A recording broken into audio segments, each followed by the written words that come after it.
What's going on, everybody? And welcome to the 200th episode of the With Her Two Hands podcast. I am your host, Bogi, and I am thrilled to be celebrating this milestone 200 episodes of celebrating women in the trades. For those of you who have been around for some time, you know that this series started out as a different series. It used to live on Instagram and it was called Trades Lady Happy Hour. And it started out during COVID times. I had no idea that this series would continue on as long as it has. And I'm thrilled that it has because it has been one of the greatest joys in my life. Being able to sit down with the women that I get to meet through this series has absolutely changed my life, fills my cup, and inspires me and keeps me going every day. I'm so grateful for all of our industry partners who have made it possible to keep this series going. And I'm most grateful for each and every one of you for tuning in each week and spending part of your day to learn about and meet the incredible women of the trades. Throughout the years, this series has changed name, it has changed its platform, it has changed its background. But the one thing that hasn't changed is its purpose and its format. So we will always be candid and informal conversations with women in the trades. And the purpose is always going to be celebrating the absolutely amazing women who work day in and day out in various aspects of the industrial trade. If you've seen this show before, you've heard me say that is my hope that one day this show is not necessary, that one day we are all just tradespeople. Some of us happen to be female, and that it doesn't matter, that it's a non-issue. And every once in a while, I interview a woman for whom it has been a non-issue, and I am so excited for the future because I do think it's coming.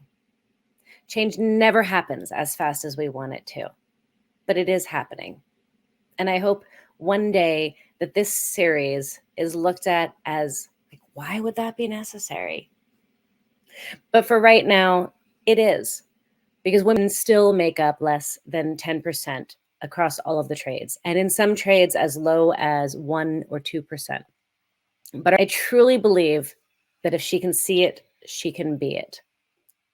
That when little girls see women doing all sorts of different types of work, no matter what it is, that she will grow up knowing that she can do and be anything she sets her mind to.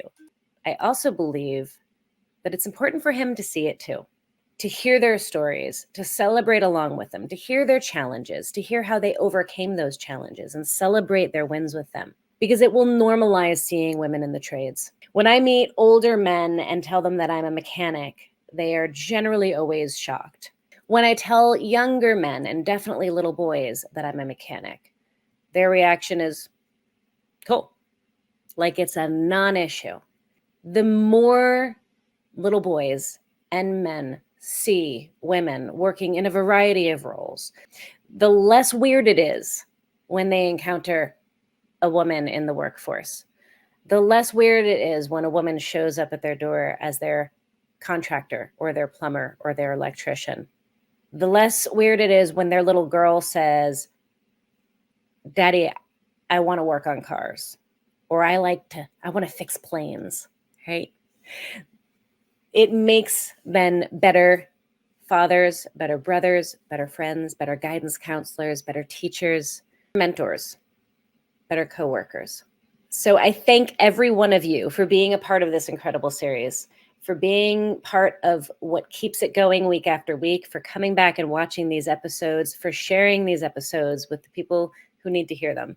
It has absolutely been my honor to be able to sit down with so many incredible women throughout the years.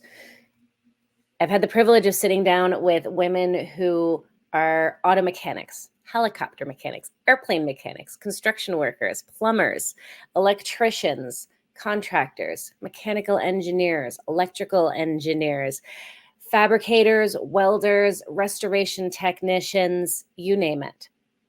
I've also sat down with women who are just starting out in their career, just graduating school or not even yet graduated, as well as women who have paved the way years ago with 30, 40, even 50 years of experience. I've learned so much from these incredible women and continue to learn from them and continue to be inspired by them. So much has changed in the last 50 years. And yet sometimes it feels like so little. Throughout this series, I have been constantly reminded of how far we have come and also how far we still have to go. I have ended episodes wanting to cry with how heartbroken I am at how little things have changed. And then there's times when I end a podcast high on life, giddy with excitement, filled with optimism and positivity because I've just spent an hour with a woman who has had nothing but positive experiences and support and great mentors and great friendships and great acceptance all along her career. I know it sounds trite, but I have laughed, I've cried, I've been inspired, I've been in awe. I am constantly impressed with the tenacity, the grit, the willingness to push past our comfort zones, the willingness to say yes in spite of fear, the willingness to continue to push oneself just a little further, to take on challenges, to dive into the unknown, to jump in head first, to follow your passions, regardless of your fears or your trepidations. The women I have sat down with are absolutely incredible. So for this 200th episode, I thought maybe we'd do something a little bit different. Rather than me interview somebody and have somebody join us live, that maybe we do a little bit of looking back over the past 200 episodes.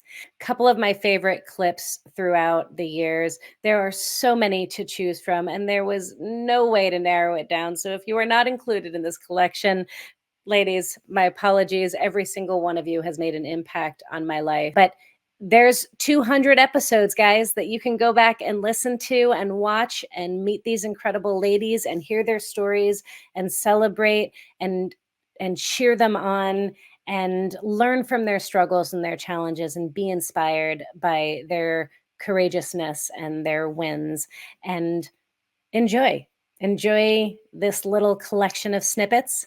And make sure you check out all of the past episodes. Of course, you can listen anytime, anywhere you get your podcasts, but it's always fun to join us live over on YouTube. Make sure you follow along on the social medias as well. So without further ado, as you know I like to say, let's get on with celebrating some of these ladies. I started in construction when I was 18. I am Letty Rodriguez. I am a welder. Kate Cook, and I'm the artist and owner of Asphalt Canvas Custom Art. My name is Ana Paula. I'm a motorcycle mechanic. Today I'm only working with Harley Davidson motorcycles at Gumps Garage here in Brazil. And I'm 29 years old, and I'm in this industry for about 8 years. My name is Anastasia. I own a all-female renovation company called Fix It Females. We are based in the GTA of Toronto, which is in Ontario, in Canada. My name is Celeste. I am a artist blacksmith. I do mostly architectural work, so I do like gates, railings, lighting, furniture, basically whatever you need out of metal. I do a lot of non-ferrous metals, which is kind of unusual. So I do a lot of bronze, copper, and then I'm a blacksmith. So that means that I'm shaping the metal. So I can start out with a piece of square metal, and then I can squish it into whatever shape I want it to be. My name's Angie, and I've been in the automotive industry for about 14 years now. So I'm Carolyn. I do body and paint. I've been doing classic car restorations for about 10 years now. I actually started off in collision work and just kind of fell into restorations by chance. I'm from Philly. I live out towards Allentown now in PA. I am Angelina Alcandar, and I work at a Play-Doh factory. No, I'm just kidding. I teach automotive at Riverside City College. I used to be a technician. I started at about 15. My dad doesn't know much about cars. He is a musician, so he's a music man, and cars are none of his concern at all. So I don't really come from a family of mechanics. I hear that. It was so I was like an odd duck. I really don't know where I got it. So I'm Teresa Contreras with LGE CTS Motorsports, with Baja Forged, and with Real Deal Revolution. Grew up in a family business. Basically, I grew up when I was, a couple years old, basically, working in the garage with, my parents. My mom was sanding cars with my dad. She was out riding motorcycles with my dad. And so I was doing all of those things as well, with them. So we've always been into off-roading. We've always been into, working on cars in the garage. Kind of not afraid about that. My parents have always been like, hey, just go out and, do things, try things. Not really worried like, oh, you're a girl, or anything like that. It was just like, oh, just go do this, I always tell people, my dad was stuck with two girls, but he didn't treat us like that. My mom didn't either. We dressed up and did really cool, fun things. And then we also, worked in the garage and got dirty and helped load trailers and rode motorcycles and just, that's, what we did. Well, I'm a current shop owner. I have a shop with my sister. We're in the suburbs of Chicago. We opened back in 2018 to the general public, but before that we were a taxi fleet maintenance shop. So that's really where I learned how to work on cars. I worked on cars that had 300,000, 400,000, 500,000 miles on them. Oh, jeez. And kept them together, going through safety inspections and emissions and keeping them in one piece. My name is Meg. I am a mechanic by trade. Took a couple years, but I decided to go back and get my mechanical engineering degree. Had spent a couple years in racing before I took a sharp turn and end up at my current job in the corporate world as a design engineer, and more recently have started a newsletter and an Instagram account educating women about the basics of car maintenance, things automotive. My name's Eliza Leon, and in 2017 I became a co-host of XOR, which is Extreme Off-Road and the Power Nation crew. And I did 2 seasons with them, and it was absolutely a whole lot of fun. My background is I've always worked in the auto field, some sort of capacity, mainly being a mechanic for quite a while. Then I kind of transitioned into service riding, and throughout all that time I've always loved off-roading so much that I would just kind of work to keep a project going. And that's kind of how XOR found me, is because I used to be racing sand drags and hill climbs and stuff around here in El Paso. My name's Jay, and I own a motorcycle shop here in Boston with an amazing staff, a handful of mechanics who are basically like family to me, as well as a whole community of people in Boston that have been more than supportive. I can go on a whole rant about that. I've been doing this for basically my whole life. It's kind of like the only language of career that I know, and basically started off as an early teenager thinking I knew what I was doing, trying to fix stuff, telling people I was a skilled mechanic, and just the trial and error for most of my teenage years into my 20s working on motorcycles. And it kind of grew with the support of a whole community of people into a shop that's now a full service shop. We do full maintenance on all year makes and models, as well as restorations on antique and rare bikes. And then myself and sometimes with some of my staff members, we build custom bikes and make stuff. I like to make stuff. I decided that I wanted to work on cars. There wasn't any great thing. I just thought, I didn't want to work in an office. I wanted to be able to, be independent. I like to take things apart and put them back together. And so it seemed like an interesting career. When I was leaving school, I wanted to do a trade. I always remember when I was a little kid, when you think back on the things that you liked, I just like making stuff. Yeah. I liked sort of having some raw materials and then having a finished thing. That was kind of very satisfying for me. So yeah, I thought about a trade, but I wasn't quite sure, and I thought maybe do I want to make furniture or something? And if you're not sure and you're a woman, you kind of get pushed down the go to college route, so that's what I did. I had put on a few gigs and stuff, so it was maybe this would be cool. So yeah, I wound up doing that for my whole 20s, and basically then I was living in Dublin at the time. I moved from there up to a really rural part of Ireland. Okay. But even like working remotely, there wasn't any work around just at that point. I found it really tough. And for some reason, I decided like there was a great welding course up the road, and like I had literally never welded. I never really thought about welding, but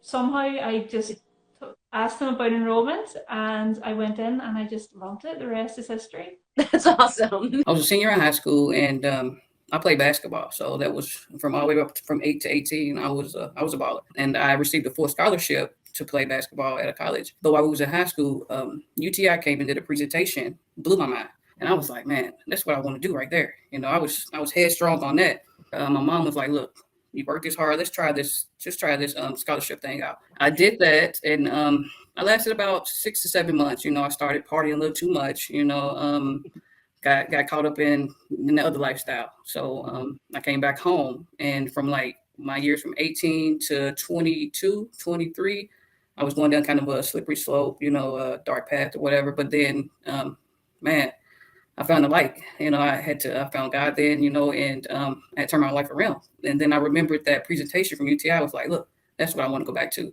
So in like 2013, I was 23 at the time. I went to UTI, and I never looked back.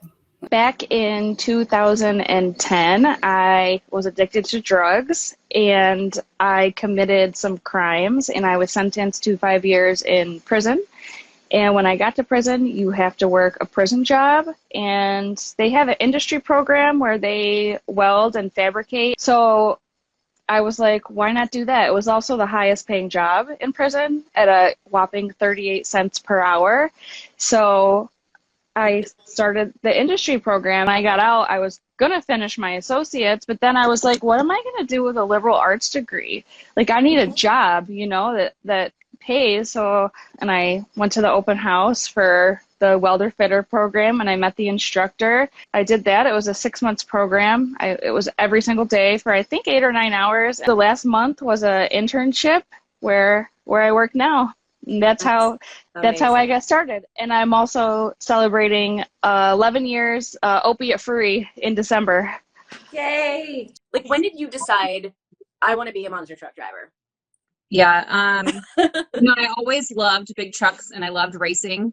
Like, I feel like my whole entire life. My dad, the day I was born, literally raced out of the hospital. My uncle came in and said, look, Marilyn, my mom, if you don't have this girl by 3 o'clock in the afternoon, we're out of here. We have a driver's meeting to get to. We gotta go. And he was racing dirt track, right? So I feel like it's kind of, I was born into it, you know? He's still a mechanic to this day. My mom is a service writer.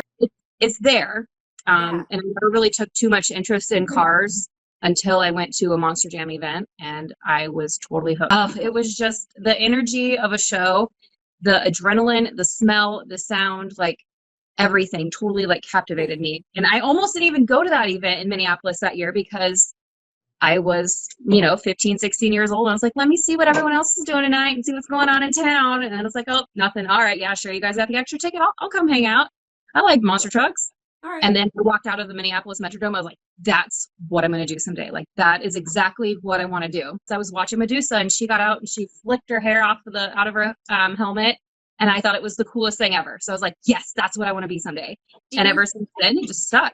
Do you think seeing a woman doing it was part of what made you like feel like you could do it too? 100%. One thing to like walk out and be like, yeah, that's what I want to do someday. But to have a woman doing it and seeing somebody else already do it, it was like, it's attainable kind of thing. So my name's Emily Weaving.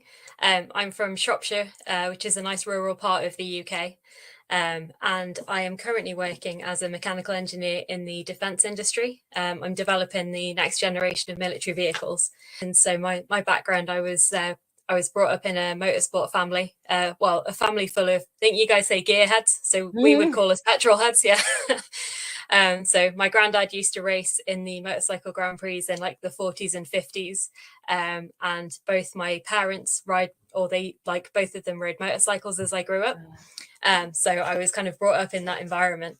And I started out life, as a motorcycle mechanic. So for 5 years, I worked in a few dealerships. I worked in a custom shop, and I worked in the British Superbike paddock as a race technician, which was amazing.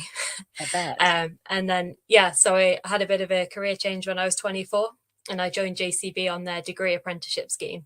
And then the past 8 years, I've been working as a mechanical engineer, specializing in testing and development, really, going from things like diesel engines through to motorcycle helmets and now military vehicles. That's probably the good thing about mini trucking is because the cars are so cheap. Like, they're work use, they're everywhere, and you can get parts so easily. So if I chop something up and I stuff it up, it's not really scary. Like, I just try it again with another panel. Like, I think having that mini trucking background, just working on cheap cars helped a lot. Like, if you started with a project that costs like 30 grand, I think you'd be a lot more scared to actually chop it up because those parts are so unavailable. So I don't know, I just wasn't scared to get it wrong, pretty much. Yeah.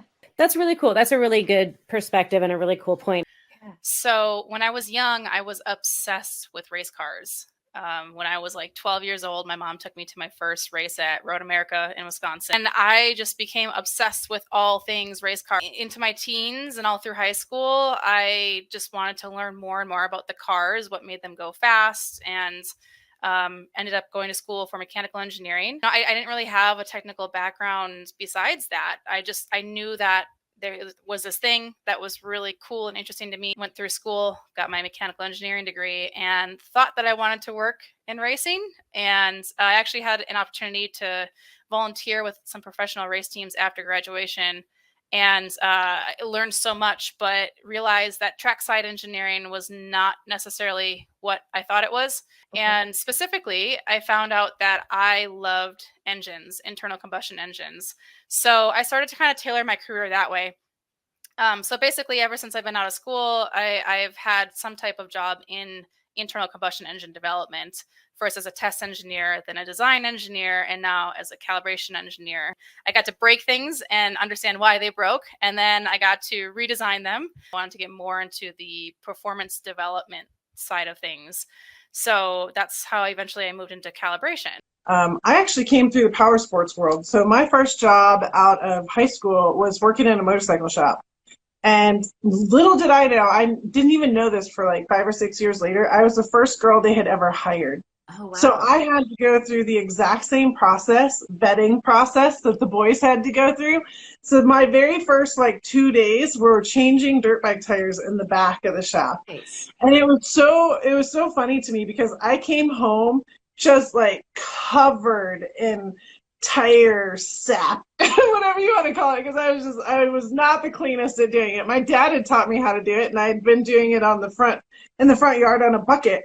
But now here I am using this machinery, and it was funny because the guys couldn't get rid of me. I'm like, oh my god, this makes it so much easier than doing it on a bucket in my yard. The way my dad taught me, and they're like, are you crazy? And I'm like, I don't know. It was just a feeling, just something deep in my heart. And I was like, I really want to do this. My parents saw the drive and the full support was there from the very second I brought it up. It's always interesting to hear that moment when some spark gets lit, right?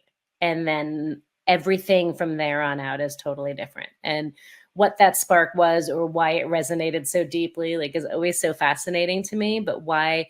Because we all come up with ideas, right? Like, we come up with crazy ideas. We're like, it would be cool. But there's the things we think about, and then there's the things that we do, and like, what makes that difference? Do you know what it was that spoke to you so deeply about this, that you were like, I'm dropping everything and I'm going to dive into a world that I know nothing about, and I have zero skills, but I'm just like, it's calling to me. Do you know what it was that was calling to you so deeply? I wish I did. I have no idea. No idea.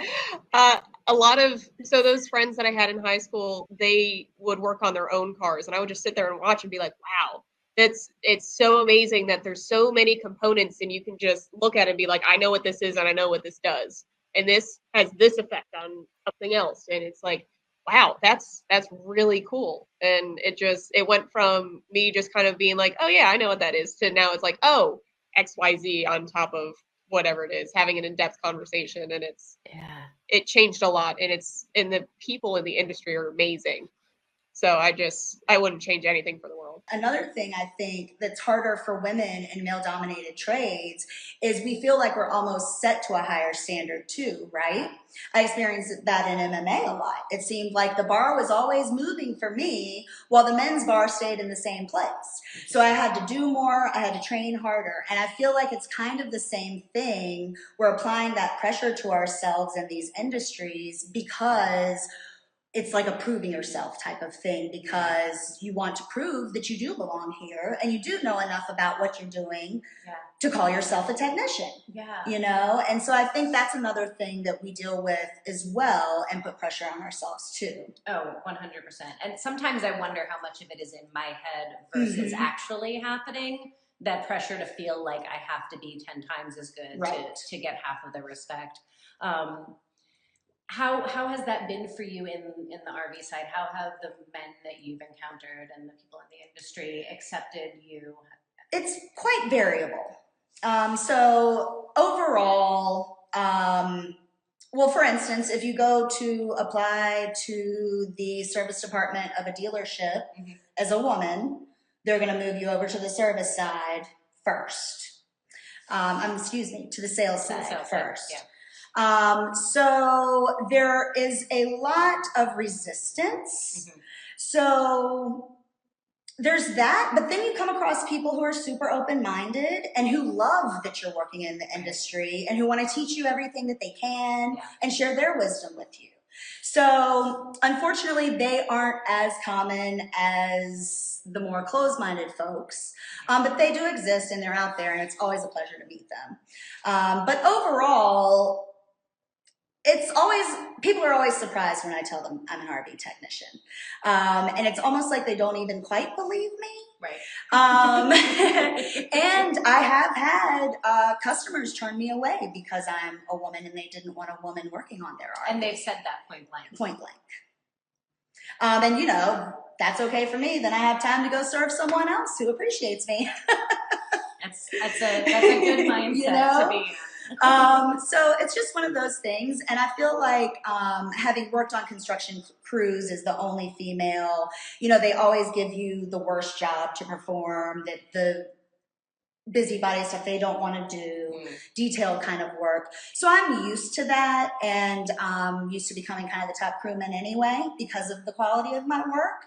And so it's one of those things that I'm pretty good at brushing it off and kind of keeping it pushing these days. But sometimes it's just like, really? You know, we talk all the time about the tech shortage and how we need more technicians, but we don't often talk about the fact that we have a serious tech instructor shortage too. Like, there's not a lot of folks doing what you do and being willing to share their knowledge and put up with high school age kids and college age kids, and you know, like, there's not a lot of people doing that. So I bow down to you seriously for doing what you do. I think it's absolutely amazing, and I have a lot of respect for all of the shop instructors out there. Thank you. Doing Thank you. It's one of those things you really ought to like what you do, because if you don't, the other things can be tough to deal with. But I enjoy helping the next generation of technicians. I think you talk about all the time about this industry lacking mentorship, and that I felt like was a big obstacle for me. So if I can help anybody in that same place that I was and say, hey, here's a couple of extra little tips, do this, don't do this. And just to help them show the ropes, I think even more than the information given, the comfort of like, oh, I've got somebody on my team that's going for me, and a resource. I still have students from years ago who will message me every once in a while and say, hey, I'm working on this thing. What do you think? And not even that I there are lots of people who've been working on cars for a lot longer than I have, but I help with what I know. You know, if it's something I know about, boom, I've done 10 of those. This is what you should expect.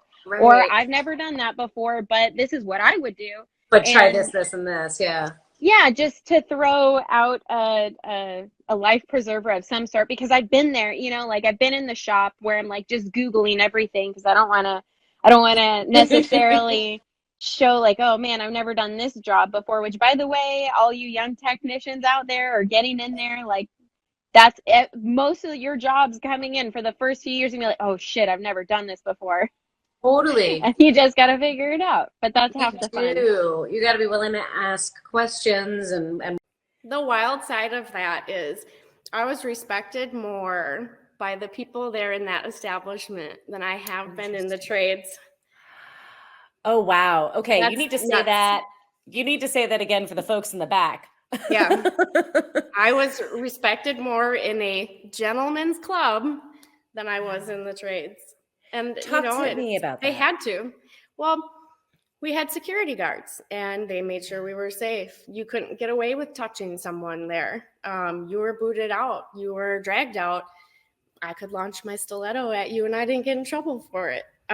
So it was a different environment where you had, you know, other than what you did for work that some people consider shameful,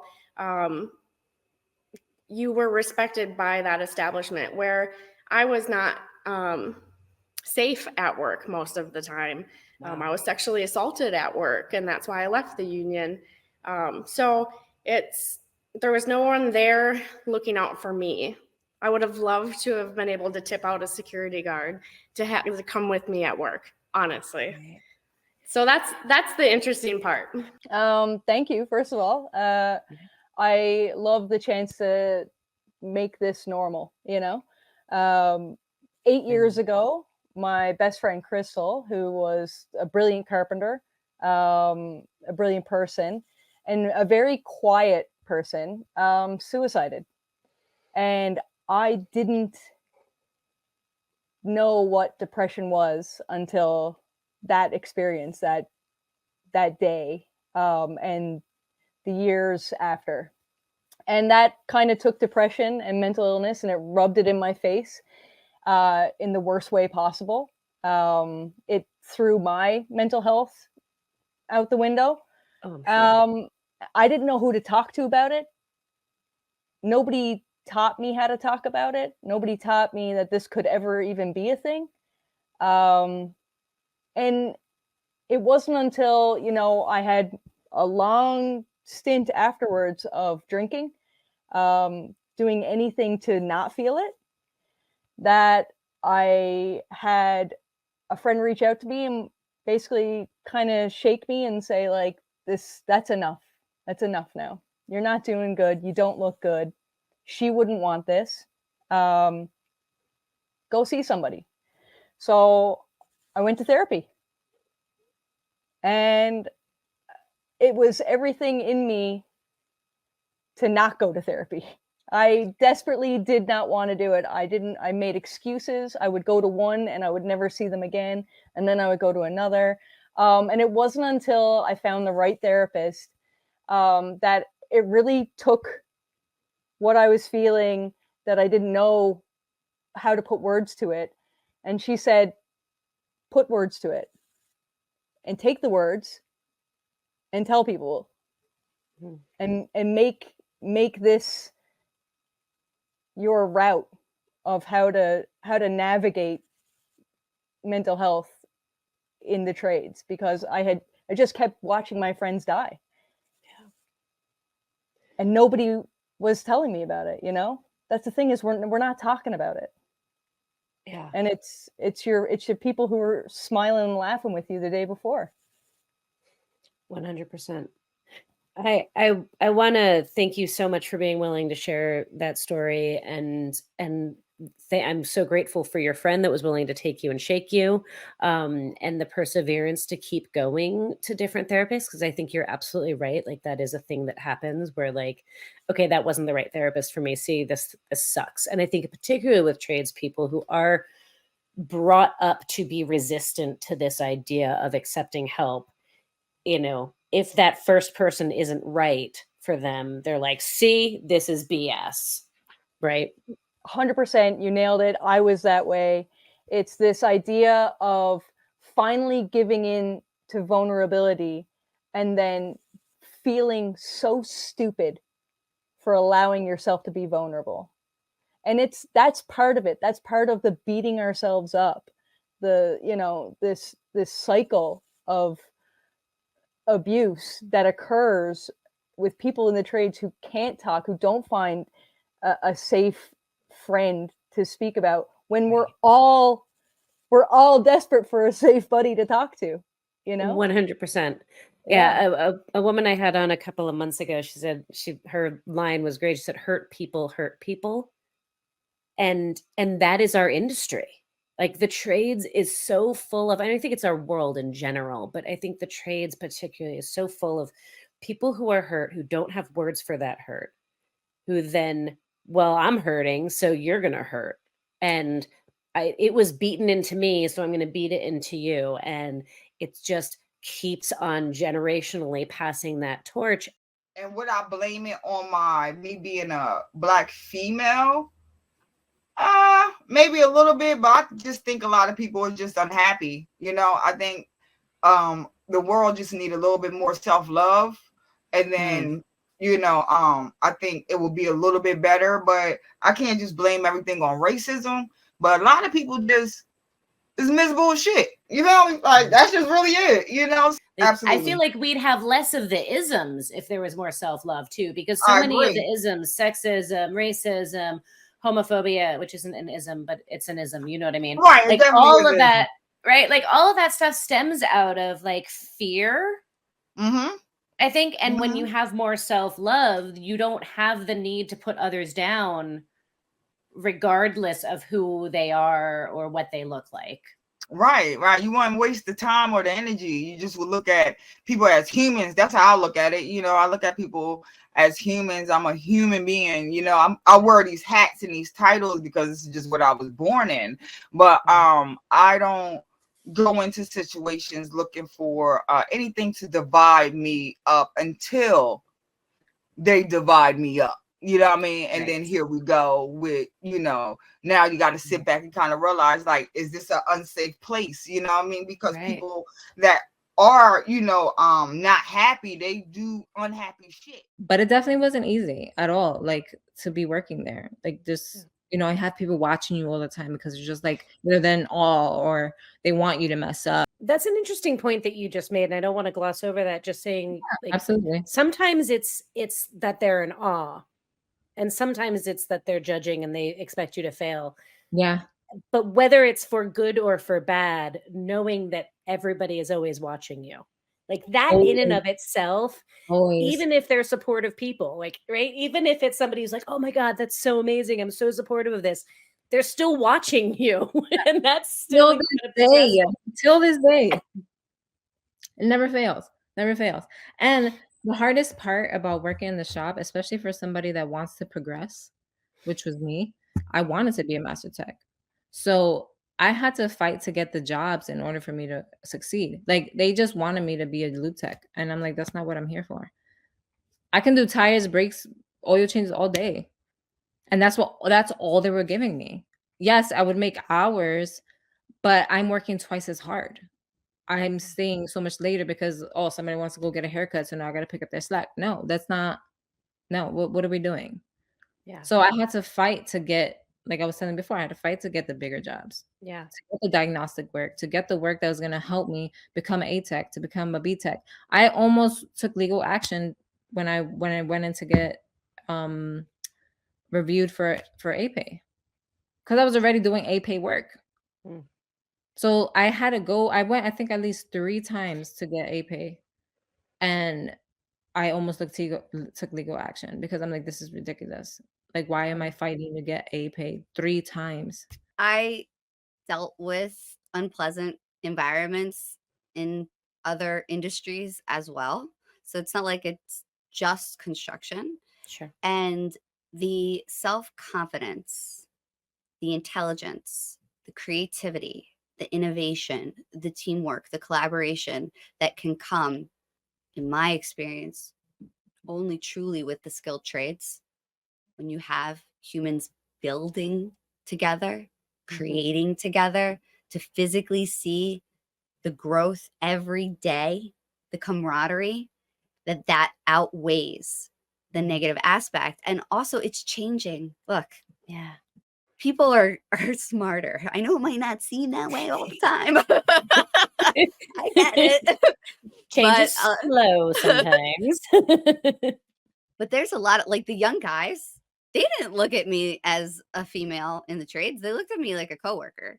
They awesome. treated me like a coworker. They didn't see any difference. What do you say to industry as far as how industry can support what you're doing and support itself? How can industry support industry, right? Like, how can we support more people coming in? How can they step up? What can they do? Oh man. That's a big one, I know, sorry. Yeah, no, but I think it's a good question, and being an automotive program, being a community college program,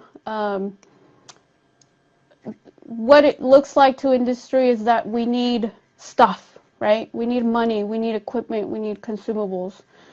What I ask of industry is I don't ask for donations, I don't ask for fundraising, I don't ask for you to come in and paint my walls. I ask that you lead by example. I ask that you come in and you talk to my students about your experience. I ask that you commit to taking my graduates and walking them through the process of their apprenticeship. I ask that you teach them everything you possibly can for as long as you possibly can so they can be a better version of you. That's what we need from industry. I know I'm in a very privileged place to say that I don't need money in my program. That is not the case for a lot of places, 100%. But I think where industry can better support us is to join us in this process of helping students solidify collision repair as their career. Build relationships, just be mentors. That's what we need. You're a person of color, you're a woman, you're in the automotive industry, like that's double minority in the automotive world, right? Did you find, like, I can speak to my experience as a woman, but did you find one or the other being harder for people to accept, or did? I would say being in Canada, I love Canada, I love Toronto for the fact that we're so inclusive. My being a visible minority makes no difference whatsoever. That's being awesome. a female didn't make it difficult for me. It just made it a topic of interest. Okay. Kind of like I've never experienced any what's the word I'm looking for? The opposite of encouragement. Just being discouraged? Dissuaded? Any discouragement. That's awesome to hear. Yeah. That is, yeah, it's been really good. I want to move to Toronto. My career has been so far a perfect storm of opportunity and just people who were or have been in the right mindset to support someone like me. That's awesome. I think I've been really, really lucky. You don't have your family supporting you, and now you have nowhere to go. How did you get from there to here? Because holy bejesus, that is a far cry from where you're at now. Yeah, very much so. I mean, we lived in a park, and we lived in imagine this, 1980 Celica Supra, which I wish I had today.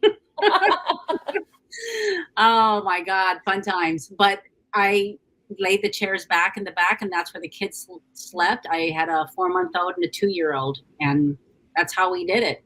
And so what I did is I cooked for the homeless people at the park, and in exchange for at night, they would sleep around the car and protect us.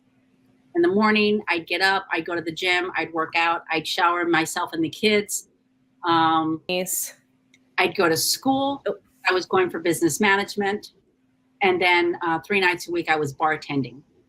And I did that for 4 years. How long were you living in your car for? 3 months in the car. For 3 months? Yeah. And I got very lucky. I thought, let me read some books. And I read Tony Robbins. And he says in the book to interview several people that you think of a job that you might like to do. And so I set out to do that. And then I thought, well, what do very wealthy people do? Well, they go to networking events. That's kind of when networking events were fairly new. And so I thought, well, I'll go to a networking event. And I met this very well-to-do business developer or commercial developer. And he says, well, I've got this fourplex and I'm trying to get it all set up. If you know anybody who does remodeling or you meet somebody, let me know so that I can hire them. I'm like, yeah, that's a great idea. I said, you meet those people and I'll go meet these people and blah, blah, blah. I don't know why we started talking. I didn't know his name. Very older gentleman, like in the 70s or something. And so at the end of the event, I didn't meet anybody. So I'm walking out. He's like, hey, did you meet anybody who could help me out? I'm like, no, I didn't. And I said, you know what? I'm pretty smart. I can help you figure it out. We can either do it together or I can figure it out and do it myself. And he says, you're serious? And I'm like, yeah, I'm serious. I said, I learn fast. So he says, you know what? He goes, I'm going to give you a chance. He goes, my only request is that you live in that fourplex and live in the unit that you're working on. That is definitely God. There are no coincidences. Mm. So he says, all you need is a mattress and a dresser to put your clothes. I'm like, perfect. I'll bring it. He goes like, do you need to break your lease? And I'm like, yeah, I got to talk to my landlord. I had no landlord. And I went back the next day. I said, my landlord says I need $1,000 to break my lease. So he hands me $1,000. He says, go break your lease. I want to get a truck so I can get that dresser and the mattress. And I said, oh, I already have a friend bringing it over because I didn't want him to see that I was living at the park. Yeah. And that was my very strong beginning. So. Oh my gosh, Bernice. Yeah. Love how full bore you go into things. You're like, I kind of like sometimes this. It works and sometimes it's like not the best because then the burnout is definitely much faster with doing things that way, but it's fun. That's a fair point. And I do enjoy it. Were you always that way? Like as a kid too, just like you went all in 100% with things? I think so. Yeah, I'm just like, okay, I'm going to do this now. Basically my life motto is like, I'll show up and see what happens. There's like not a lot of planning that goes into it, and it's kind of going to go there and see how things turn out. Interesting. And it makes it exciting because then I think you don't have as, it's hard when you have expectations. You're like, oh, it's going to go this way and this is going to happen. But when you just show up and do stuff, it's kind of like how my mechanic experience is. Like, I didn't know anything about it. I'm like, okay, I'm going to go do this now. I was like, oh, this is not how I expected it, but this is the way it is. So I guess I'm just going to deal with it. You may know her, Miss Faye Hadley. If you know me from my TV show, you know that she is my incredible co-host. We've actually known each other since before she was on All Girls Garage with me. Welcome, Faye. Thank you so much for joining. Thank you so much for having me. Yeah, it was Absolutely. 2015 we met at World Pack. I was a student. You were a teacher. Right? I know. Crazy. 14, so long ago. Who would have known that we'd be where we're at now at this point? Never in a million years. This was definitely not the way I expected my career to go, which is, right. I think, part of why this is such a good topic. Yes, absolutely. All right, let's bring in our second guest. We have Miss Angelina Alcantar, and she is joined by her little baby. We've got a little munchkin over there. So, hi, Victoria. So just Victoria's she's so cute. I love it. She actually just said "Mama" right before I came outside. Like for the first time? For the first time. Yeah. Oh my gosh. Oh, that's huge. a pretty big deal. I wish we had captured it. Oh my God. She just I had did. her I got word. it. I got it on video. I'll send it to you guys. Oh my goodness. We're making history right now, people. Oh my goodness. My heart is like overflowing right now. That is so precious. I love it. Angelina is proof that like you can do everything. Words of advice to somebody who wants to open up their own shop. Be prepared to give everything. Time, energy, your life, your money, and maybe even bits of your family. So you just have to be prepared to be all in. Not to be morose or anything. It's true though. It is. It's so true. And that doesn't mean it's not worth it sometimes. But you have to be prepared. Hard work pays off. So yeah, I mean if you put your everything in, you're gonna get more than that out. but it's going to take time. Absolutely. Rome wasn't built in a day. No, and not without a lot of sweat and a lot of blood and a lot of tears and a lot of death. All right. Second question. Shoot. The younger you is sitting out there watching this. I want to say enjoy your young years first and foremost, and reach for the stars. Spoken like a true mom. Yep. If you don't find what you're looking for, the first place that you end up at, keep looking. Like just how you go into interview shops. They interview you, you need to interview them. Ask them what their pay rate is, what's their turnover rate. That is a very big, huge indication as to what it's like to work in that shop. Yeah. If what you like to do is work on cars, or whatever trade, because I feel like trades are the hardest to get into. I agree. But they are also the most important jobs out there. Like, we literally keep everything going. Without mechanics, there's no cars on the road. Right. There's no trucks on the road. Without plumbers, you don't have indoor plumbing. Without electricians, you don't have light inside your house. Like, the list goes on. The list goes on. But if something that you want to do is a trade, educate yourself, find a good mentor, and find a champion. Someone that is going to stand up for you when you can't stand up for yourself.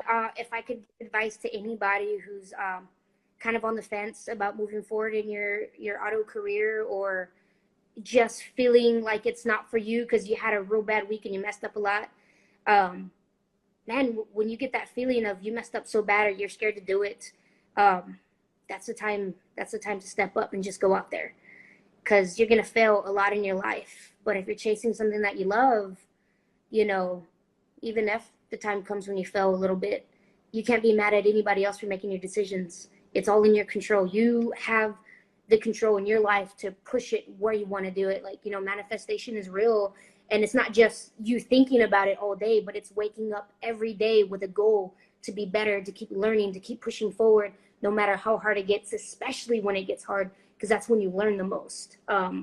So for everybody out there, be your own teacher and love what you do.